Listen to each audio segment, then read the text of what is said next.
শান্তিপূর্ণ ও উৎসবমুখর পরিবেশে অনুষ্ঠিত হলো ডাকসু নির্বাচন। চলছে ভোট গণনা। ভোট পড়েছে ৭৮%। এক পোলিং অফিসারকে দায়িত্ব থেকে অব্যাহতি। ঢাকা বিশ্ববিদ্যালয় প্রশাসন জামায়াতের এজেন্ডা বাস্তবায়ন করছে অভিযোগ ছাত্রদলের।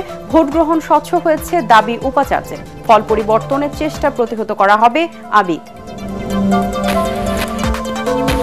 নির্বাচন নিয়ে প্রার্থীদের মিশ্র প্রতিক্রিয়া। আচরণবিধি লঙ্ঘনের পাল্টাপাল্টি অভিযোগ সাদিক ও আবিদের। ক্যাম্পাস জুড়ে কঠোর নিরাপত্তা।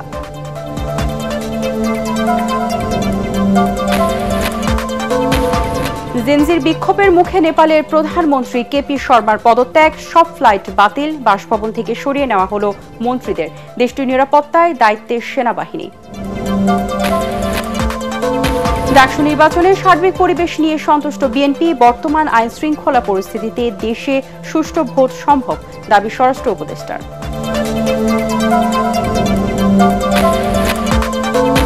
এবং নির্বাচনকে সামনে রেখে মাঠ প্রশাসনের জন্য ৩০০টি গাড়ি কেনা হচ্ছে। অর্থ উপদেষ্টা।